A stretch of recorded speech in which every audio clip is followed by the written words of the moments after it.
Hi future engineers, palagi ba kayong stressed, pagod at tinatamad? Pero gusto niyong pumasa at mag-top sa college and board exam? Subscribe and watch all my videos and I promise na magiging the best kayo sa engineering in short period of time.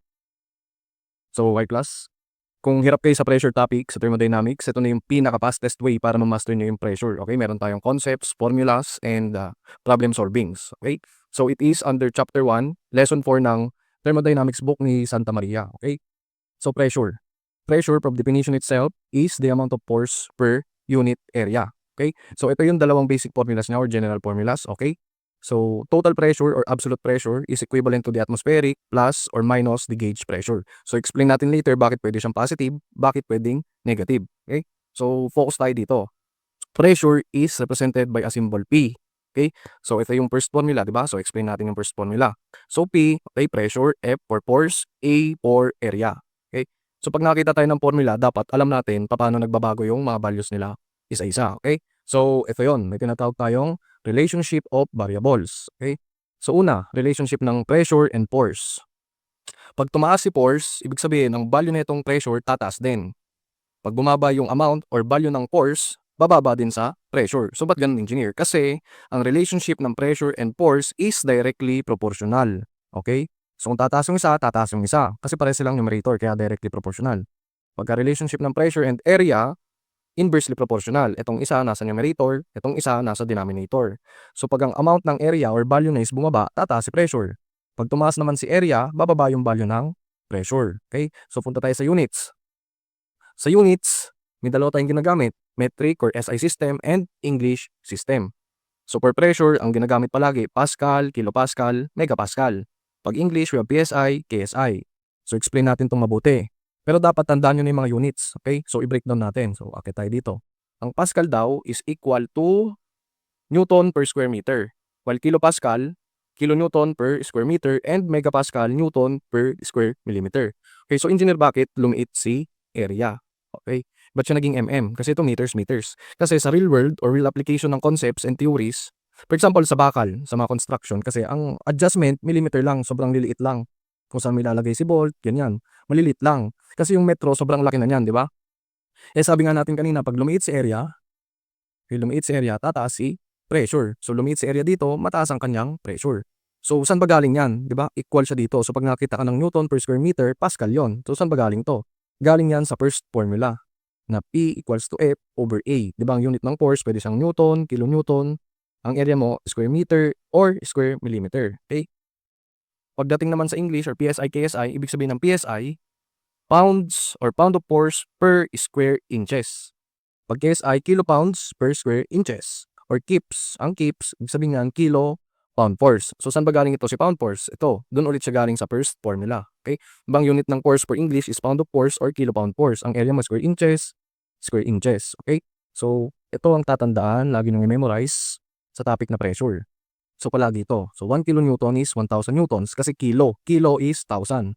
1 kilopascal is 1,000 pascal. Kilo na naman. Pag mega, ibig sabihin nun, megapascal is 1 million pascal.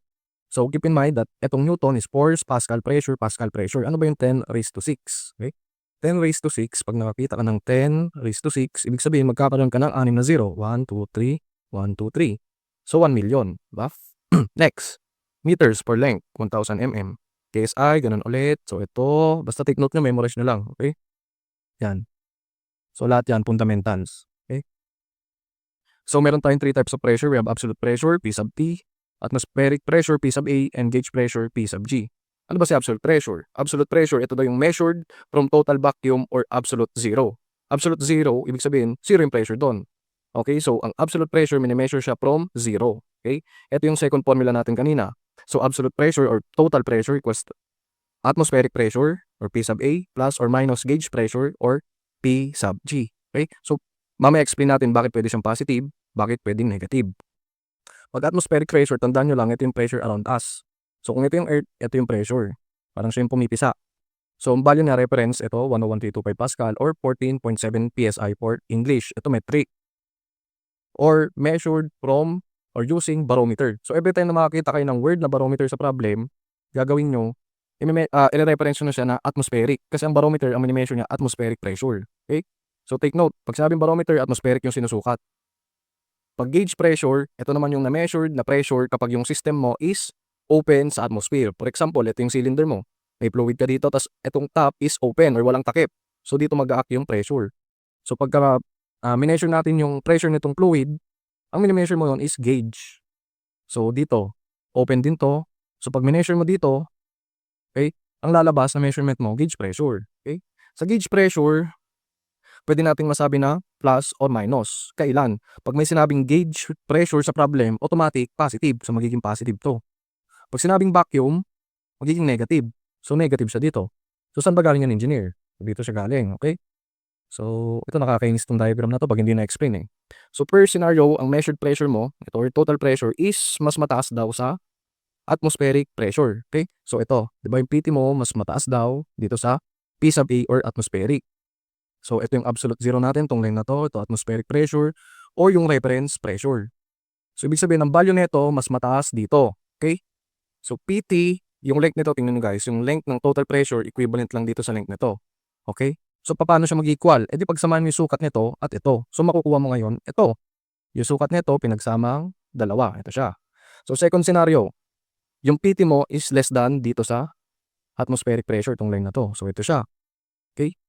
So, ito yung atmospheric mo, ito yung vacuum pressure. Negative na yung gauge mo. Ito kasi positive siya dito kasi nasa taas siya nung reference. Ngayon, pag nasa baba ka, magiging negative. Ito ngayon yun. Okay? So, ito pa yung pinaka-foundation ng pressure solvings. Okay, sa problem solving, especially sa board exam, madaming ganito. Lilituin kayo sa units, paghahalu-haluin, kaya kailangan marunong kayo mag-convert. So, 1 atmospheric pressure, 101.325 Pascal, ganyan-ganyan. Ito metric to. Ito naman, English system. Ito, inches of HG, ito yung height ng fluid. Ano ba yung height na dito? Yan. Tapos 764. So, i-memorize nito. Tsaka yung conversion kanina. So, class, ito yung summary ng lesson na pressure. So, andito lahat ng formulas. Okay, so first, absolute pressure, P sub T, tinatakil natin kanina, pwede siyang positive or negative. Sa atmospheric and gauge pressure, ito pareha silang formula. Ano ba yan? Yung Y, specific weight. Yung H is height of column of liquid. For example, ito yung height nito. Yan, ano ba yung height na yan? Okay, nagkaroon tayo ng sub A, sub O, para ma-denote na gauge pressure, or pwede natin sabihin na PG equals to, yan. Para lang hindi tayo malito. Ito, atmospheric. So, HA. Then, saan ba galing to? Yan ang tanong. Galing siya dito sa first formula ng pressure. So, tingnan natin. Ito siya ngayon. Di ba? Pressure is force over area. So, paano naging ganyan? Sa previous lesson natin, di ba sabi natin, specific weight is equivalent to force over volume. Ang second formula niya is equal to density or rho times gravitational acceleration or G over K. Tapos yung force, dito natin kukunin. So, pag kinuha mo si force dyan, okay? Lagyan natin. Pag kinuha mo si force, di ba ganito siya? F over B. So, pag in-isolate mo to, magiging F equals to YB. So, ito na ngayon yung force, equivalent ng force. So, dito siya galing. Tapos, over area, lilipat lang. Ngayon, paano naging ganyan? Tandaan nyo na yung volume is equal to area times height. Bakit? For example, alam natin na ang unit ng volume is cubic meter. Ito may 3, or pwede rin cubic feet. May 3 ulit. Ang area mo, di ba, area, square meter. Tapos, yung height mo, meter lang yon. Okay? So, ito, di ba, loss of exponent, equal din dito. So, pwede namang square feet ng area times feet, equal din. So, area times height is equals to volume. So, ito si volume, area times height. So, parehas to, makakancel, magiging ganito siya. Okay? Ayun na ngayon yung formula. Ito na siya. Paano nakuha? So, pwede pa nating ma-expand tong YH. Di ba yung Y, sabi natin, rho G over K. Itong K proportionality constant lang to, pwede nating, huwag mo na siyang isama dito. Okay? So, Y equals to rho G, ilagay mo. Rho G. Tapos yung H, ilagay mo. Sige, lagay na natin tong K for cancellation. Tapos, paano siya naging ganito? Paano nagkaroon ng specific volume? Okay? Ang specific volume, so specific volume is 1 over rho or density. Okay? So, ito yung density mo, di ba? Pag ito, itinaas mo, rho equals to 1 over small b. Okay? So, ito na ngayon yun, bumaba siya. Si density mo, naging ganito kasi equal na rin dito. So, matitira dito, GH, tas yung K, tas ito si B. Galing siya dito sa density. Okay? So, another one na dapat nating i-memorize is PA, PG, PT. Alam natin ang PA is atmospheric, di ba? So, pag metric, PA, absolute. Ganun siya, may nakalagay na absolute. Pag PSI, A, ibig sabihin absolute. Pag PG naman, PSIG, ibig sabihin gauge pressure siya. O kaya Pascal gauge. So madaming ganito sa problems. Sabihin PSIG or sasabihin ng gauge. PSIA or sasabihin ng absolute. Pag PT, automatic, absolute yan. So PSIA or PA, yan yung mga units na dapat niyong tandaan. Okay? So first problem, sabi sa first problem, a 30-meter vertical column of fluid, okay, 30-meter vertical column of fluid, so height. Tapos ang density is 1878 kg per cubic meter is located where G is 9.65 meters per square second or second square. Find the pressure at the base of the column. Okay? So paano yan? Unang hinahanap pressure, lagay mo. So alam natin, dalawa yung formula ng pressure. Ito yung first formula, second formula. Titignan natin. So possible ba na lumabas to? Hindi. Ito possible ba? Yes. So bakit nasabi natin ito hindi siya possible? Kasi meron tayong height. Okay? Di ba usually ito, ginagamit natin siya pagka given na si atmospheric, tapos given na si gauge pressure. So kung hindi given yon, punta tayo dito. Okay? So sabi natin sa breakdown ng formula kanina, first formula force over area. Ang force equals sa YB over A. Yung B, naging AH, cancel mo, magiging ganito siya. Ito si Y equals sa rho G. So yung H, nilipat mo. So ito yung mga pwedeng formulas ng pressure na nagmula dito sa first formula.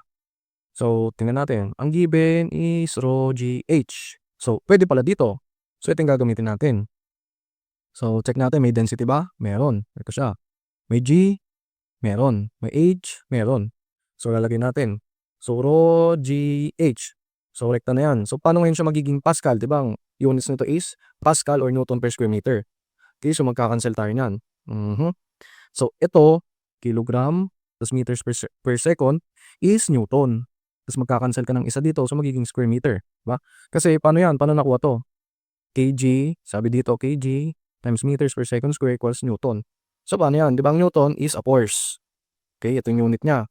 Ay ang force, ang formula is mass times acceleration. So lagyan natin yung unit, baba. Anong unit ng mass? Diba kilogram? Pag metric, acceleration of meters per second square. So pag nakakita ka ng kilogram meters per square second is equivalent sa Newton. So ito na siya. Magagawin mo siyang kilopascal, i-divide mo ng 1,000 pascal. Okay? For second problem, ang sabi, a vertical column of water will be supported to what height? By standard atmospheric pressure. So, walang sinabing value ng water, pero alam natin, pag metric, ang density niya is kilogram per cubic meter. Pag atmospheric pressure, sabi standard, so 1 atm. So, since ginamit natin metric, magme-metric tayo. So, dyan papasok yung sinasabi natin kanina. Pressure conversion. So, metric ito. 1 atm daw equals dito. So, metric ang kinuha natin. So, metric ang pipiliin. So, ito siya ngayon. Ang hinahanap, height. Okay, ano ba yung formula ng pressure na may height? Pwede siya dito, dito, dito. Pero since meron tayong density, ito na yung gagamitin. So, sulat mo. Ano ba yung meron? May pressure ba? Meron. May density ba? Meron. May G ba? Wala. May height ba? Yun yung unknown. So, question mark. Then yung G, tandaan nyo, pag walang given na G, use standard value. So, pwede siyang 9.81 meters per square second or second square pag metric. Pag English, 32.174 feet per second square. So, from this, isolate mo yung H, yung hinahanap eh. So, ito. Ang height, alam natin, it is either meter or feet. So, paano magiging meter or feet ito? Ito paano? Diba sabi natin that Pascal is Newton per square meter. Okay? So, copy natin, Newton per square meter over kilogram per cubic meter times meter per second square. So, enough na ba yan? Okay? Enough na yan. Kasi ito, sabi natin kanina is Newton. Okay? Ilipat natin. So, Newton per square meter, Newton per cubic meter. So, makakancel to, cancel to, makakancel to, ito magiging 1. So, nasa denominator, tataas siya magiging meter. Ito na yung final unit. Okay? Or, basta tandaan nyo, pagka meron kang measurement dito na Pascal, kasi ang unit ng pressure pag metric, Pascal. Density, kilogram per cubic meter, G meter per square second. Basta ganyan yung unit, alam mong lalabas dyan meter. Okay? Now, pagka English, magiging feet. Diba? Pero dapat yung pressure mo maging PSF. Hindi, not PSI. Diba? Kasi pag PSI, inches yung final measurement. Pag feet, use PSF. Okay, so ito, kukompute mo lang, lagyan mo sa calculator, ang lalabas ito. To convert meter to feet, alam mo, in 1 meter, meron kang 3.28 feet. So, times 3.28 mo lang to, ito yung lalabas. So, bakit mali to? So, try natin. 10.329 times 3.28. So, dapat ito ay 33.88 feet. Yung kamali tayo ng nilagay. So, third problem, sabi the pressure of a boiler is 9.5 kilograms per square centimeter. The barometric pressure of the atmosphere is 768 mmHg. Find the absolute pressure in the boiler. So, Newton per square meter or kilogram per square centimeter. So, ito yung hinahanap. Now, pressure yung hinahanap, di ba? Pressure. So, pwede siyang, itong first formula, pwedeng second. Okay? So, anong pipiliin mo? Diba sabi natin, magagamit to pag given si PA and PG. So, ito, sulat natin. May PA ba? Meron. May PG ba? Meron. PT? Wala. Kasi ito yung hinahanap. Now, so, huwag kayo agad-agad magsasalpak ng value. Tingnan nyo muna yung units. Ang gauge pressure ba, unit na to? Hindi. Unit ba na to? Hindi. Bakit? Kasi sabi natin, ito yung mga unit nila. Okay? So, since metric to, gawin natin siyang Pascal. Ito, kung ginamit natin dito metric or Pascal, dapat ito Pascal din. Kailangan kasi pare-parehas ng units. So, paano gagawing Pascal to? So, lagay mo si PG. Ito siya. So, kilogram of force. So, 1 kilogram of force is 9.81 Newton. So, matatanggal na yan. Okay? So, square centimeter. So, 100 cm meron ka sa isang metro. Since naka-square to, dapat square din siya. Okay? So, ito ngayon yun. Diba? Kasi ito makakancel. Yan siya. So, matitira Newton per square meter. Ito yun. So, paano yan sa calculator? Okay? So, lagay mo 9.5 times 9.81 times 100. Lagyan mo siya ng exponent na 2. Kasi nga nakatuto. Okay, so, ito yung lumabas. Store mo siya sa A. So, paano ba yun? Shift, Control A, equal. Okay, so check mo siya, Control A. Okay na siya, pumasok sa A. Then, sa PA, kailangan maging Pascal. Ito ngayon yun. So, ito, saan ba galing yan? So, galing yan sa conversion. Kaya, pinapamemorize ko sa inyo to. Okay, di ba? Meron kang 760 mmHg equal sa 180 m. So, kung gusto mo siyang gawing Pascal, equal din siya dito. Okay, ito yung gagamitin mo para mag-cancel. So, ito siya, 760 mmHg, equal lang siya sa 101.325 Pascal. So, kakancelin mo to, kakancelin mo to. So, ito na ngayon yun. Pascal na siya, okay? So, ayun. So, meron na tayong Pascal, ipag-add mo lang. Okay? So, ito ngayon yun. Now, paano gagawing kilogram per square centimeter? Paano siya ibabalik dito? Okay? Diba? Ang Pascal, alam natin, Newton per square meter. Okay? So, lagyan natin siya dito. Ang 1 kilogram of force is equivalent to 9.81 Newton. So, pwede makancel. In 1 meter, we have 100 cm. Naka-square, dapat mag-square. So, makakancel to, makakancel. So, ito na siya ngayon. Lagi nung i-square to. Pag naka-square, square na to sa calculator. So, ito na siya. Okay? So, fourth problem, ang sabi dito is a pressure gauge register 40 psig in a region where the barometer is 14.5 psia. Find the absolute pressure in psia and in kPa. So, di ba nabanggit dito gauge. Nabanggit barometer. So, pag nakakita tayo ng barometer, di ba dapat alam natin na atmospheric siya or P sub A. Pag gauge, P sub G. Then, sin-explain natin kanina, okay, hanapin natin. Oh.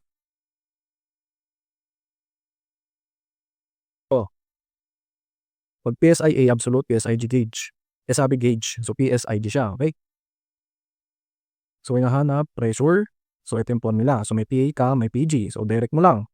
So, PSIA, ito na siya ngayon. So, bakit engineer? PSIA, PSIG itong gauge. Okay? So, kasi alam natin yung PT, ang measurement niya, kasi absolute tong PT, absolute pressure. So, dapat absolute din siya dito. Parehas naman silang PSI, PSI. So, pwedeng i-add. Okay? So, paano to gagawing kilopascal? Okay? So, PSIA, alam natin, pound of force per square inch. In 1 pound force, okay? Ito siya, 1 pound force, may tayong 4.448 Newton. Ito. So, makakancel na yun to. Tapos, inch is, 12 inch is to 1 foot. Naka-square, so square, makakancel to. Cancel. Tapos, yan natin siya transfer into feet kasi sa meter, kailangan natin meter eh. Yung alam natin conversion, feet to meter. So, kailangan i-convert mo na itong inch into feet. Okay, so ito yung natitira ngayon, Newton per square feet. So, 1 meter, meron tayong 3.28 feet. So, dito lahat galing yan ha. So, square din. Kasi ang natira dito, naka-square. Okay, so matitira is Pascal. Tapos, para maging kilopascal, ito i-divide mo by 1,000, di ba? So, ito na ngayon yun. Then, ito tayo sa last problem. So, for our last problem, sabi sa book, Given the barometric pressure of 14.7 psi or 29.92 inches of mercury, make the conversion. So, ang sabi, barometer na naman, barometric pressure. So, di ba sabi natin, pag may barometric or barometer, atmospheric agad. So, lagyan na natin. Ito siya. Given. So, sa first, sabi, i-convert daw tong 80 PSIG to PSA and ATM. PSIG gauge, di ba? PSIG gauge. PSIA, absolute. Okay. So, ang PSIA, pwede siyang PA or atmospheric, pwede siyang total. Yan ang hinahanap, PSIA. So, ano ngayon yan? Automatic PT. Bakit? Kasi siya lang yung may formula na ganito and given pa si atmospheric. Okay, so i-add mo lang, pareho silang PSI. So, ito na ngayon yun. Then sabi ATM. Okay, paano mo siya gagawin ATM? Sabi 80, yung 80 PSIG, gagawin mo siyang ATM. So, ito na ngayon yun. Okay, alam natin 1 atmospheric pressure meron tayong 14.7 PSI. Since G to, tagyan mo na rin ng G. So, makakancel to, makakancel. So, ito na ngayon yun. So, saan ba galing yan? So, dito ulit siya galing. Okay, kaya, importante, tatandaan nyo to. Lahat ng conversion sa pressure galing dito. Then, sabi sa B, 20 inches of mercury vacuum to inches of mercury absolute. Pag absolute, PSIA or PA, absolute. Pag nakita tayong vacuum, di ba sabi natin kanina, gauge pressure agad yan. So, PG. PG tapos dapat negative. Diba? Ito siya, gauge pressure, vacuum, sabi dapat magiging negative. So, ito yung gagamiting formula. So, ito ngayon. So, negative yung gagamitin mo. Kaya naging negative siya dito. Itong PA given. Tapos itong B, ito yung nandito. So, ito na ngayon yun, absolute. Pag absolute, ito yun, si total. Okay? So, convert mo lang ulit. Sabi dito, inches of mercury, absolute. So, ito, maging PSI daw. So, ito lang din, galing lang sa conversion ulit. Yeah. Then C, sabi dito, 10 PSIA, so absolute. To PSI vacuum, vacuum ulit, DPG. To PA, PC. Ito na ngayon yun, di ba? Sabi vacuum, so dapat negative. Kung inahanap natin is PG. Okay, so isolate mo siya dito, so negative, lilipat mo dito, magiging negative. Okay, so ayan, magiging negative, negative, cancel. Ito na ngayon yun. PSIG or PSI vacuum. So, kailangan i-convert mo daw siya into Pascal. So, ito lang. So, very basic, di ba? Basta master nyo to. Tapos lahat ng tinuro kanina, automatic, lahat ng problem sa pressure, masasagutan nyo. Then, last is, meron kang given na 15 inches of mercury gauge. So, gauge, PSIG ulit yan. Or PG, to PSIA, to torr, to Pascal. PSI absolute, so gagamitin mo total pressure. So, ito na ngayon yun. PT, hinahanap natin. So, ayan kasi, PSIA, question mark mo to. Tapos, PA, meron tayong given. Ito si PA. PG, meron din. Ito na si PG. So, add mo siya kasi parehas naman silang inches of mercury. Ito, inches of mercury. Tapos, inches of mercury. Okay, so, ito na siya. Pag pinag-add mo to, ito na siya. So, absolute na yan kasi total. So, kung gagawin mo siyang PSIA, ito lang din. Okay? Then, yung katuloy niya is, ito. Sabi, 15 inches of mercury to torr. Ito lang ulit yon sa conversion. So, conversion. So, yun lang guys. Basta i-master nyo lahat to, lahat ng concept, yung mga tips, mga conversion, yan. Automatic, perfect case exam or sa board exam. Okay? So, yun lang guys. Please subscribe to my channel para mapanood nyo pa ang iba't ibang engineering lessons. Thank you!